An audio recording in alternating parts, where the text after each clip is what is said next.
What's up, horror fans? I just watched the trailer for Do Not Enter. That upcoming horror movie with the urban explorers and the abandoned hotel? And it got me thinking two things. One, there's a heck of a lot of hotels in horror movies.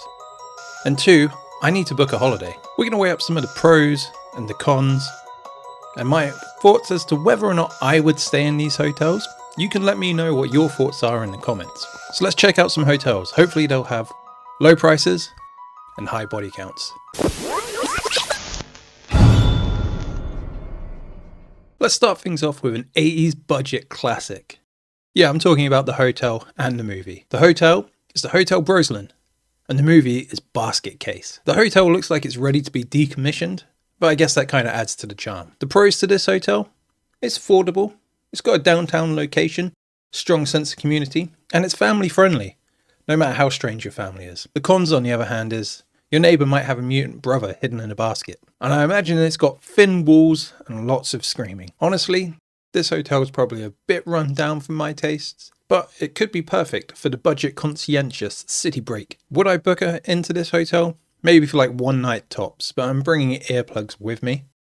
I've stayed in worse places. If a city break's not your thing, maybe you want something a bit more remote. How about some Louisianan hospitality? A little motel in the swamps could be the right thing you need for relaxing. And the Starlight Hotel from Toby Hooper's Eaten Alive could be just what we're looking for. It's run by an animal lover called Judd. In terms of pros, it's got what we could call a rustic charm, I guess. On-site exotic wildlife with regular feeding demonstrations, a very hands-on owner, and Robert Englund is one of the other guests. I mean, it's a pretty strong sales pitch so far, but the cons, not so welcoming to sex workers. Probably best I don't tell them about that OnlyFans I set up to sell pictures of my feet. The wildlife might eat the guests. The owner might also eat the guests. I do like going somewhere where they serve really fresh food, but maybe this is a touch aggressive. Would I book this one? Maybe. I mean, I think Judd only seems to feed people who upset him to his crocodile, and it might be worth taking that risk to share a hotel with Robert Englund. Our next hotel has a cliff-top location, sea views, and a history of murders. It's the Bodega Bay Inn from the Puppet Master franchise. I mean, the hotel itself has got a lot of things going for it in terms of pros: ocean views, a vintage charm, free entertainment if you like puppets. The cons here is the puppets. They're a confusing one. Depending on which movie you're in, they might be the antagonist or they might protect you and play laser tag. It's a weird one.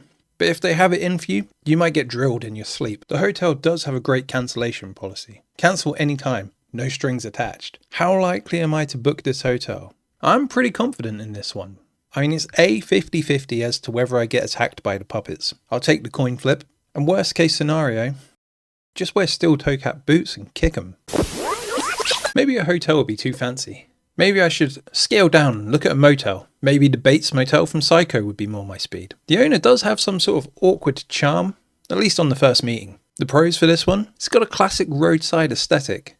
It's a family-owned business, which is important to some people. And they say they have hot showers. In terms of cons, you do not want to use that shower. The owner is rather close to his mother, and women have gone missing there in the past. But Norman Bates does seem quite polite, and that's important in hospitality. Would I book into the Bates Motel? Norman seems to mostly have issues with women, stemming from his relationship with his mother. And I'm a dude, so I should be fine.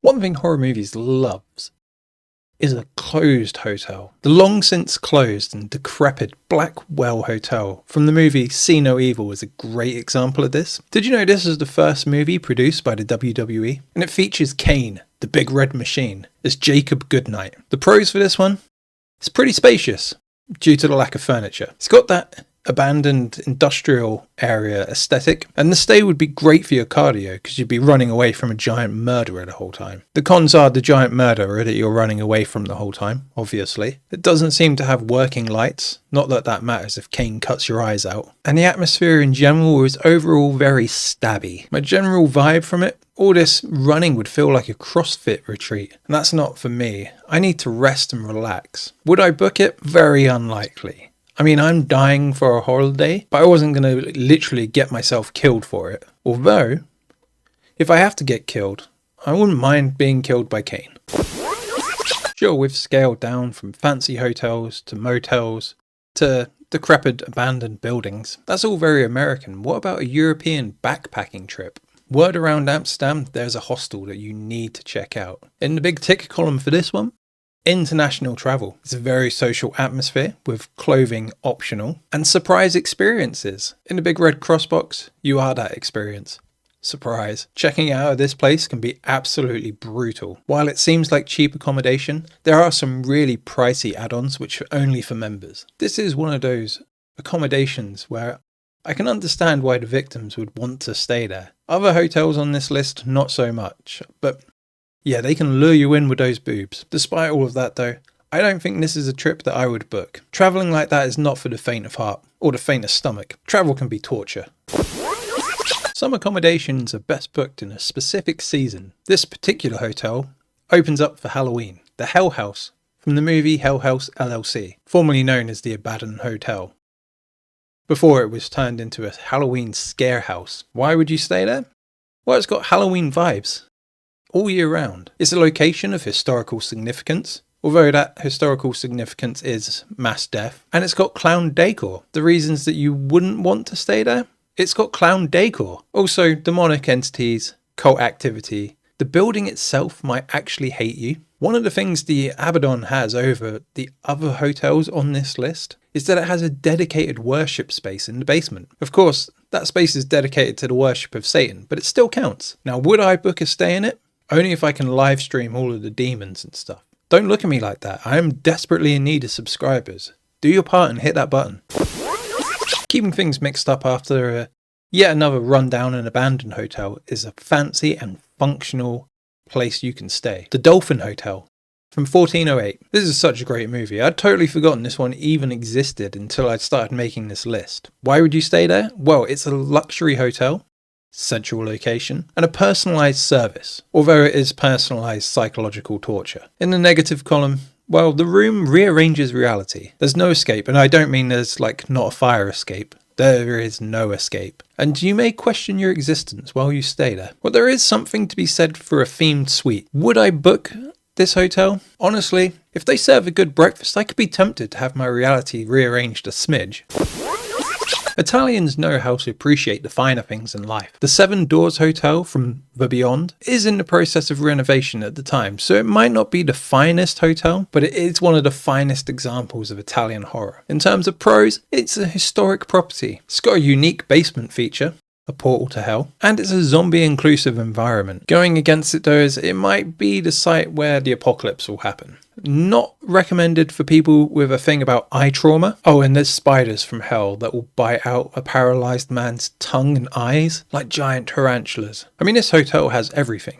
Character, history, zombies. But would I book a stay in it? There's literally no way you could not pay me enough money to stay in this hotel. Did you not hear what I said about the spiders biting out the man's eyes and tongue? Okay, this last one's probably better on the on-season. It shuts for the off-season, and there's only a caretaker and his family there. Of course, I'm talking about the Overlook from The Shining. This one's got a lot of things going for it. Gorgeous mountain views, iconic carpets, ballroom events, which is good because I need something to do.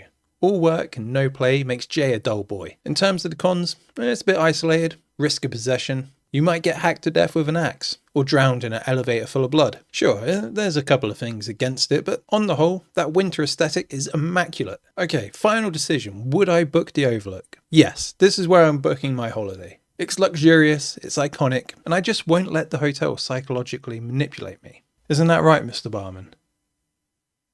Well, yes, I think I will have another drink. I feel like you're probably screaming at your screen at this point because I've missed a really obvious hotel, but I can't hear you. You have to write it in the comments so I won't know. Let me know which horror movie hotel you would book into and which one you would definitely avoid. I'm going to go have my little holiday now, but I'll be back in a week because I'm always back every week. And if you want weekly horror content, all you've got to do is hit subscribe. But until next time, I'm Jay. This is Jay's VHS. Be kind and rewind.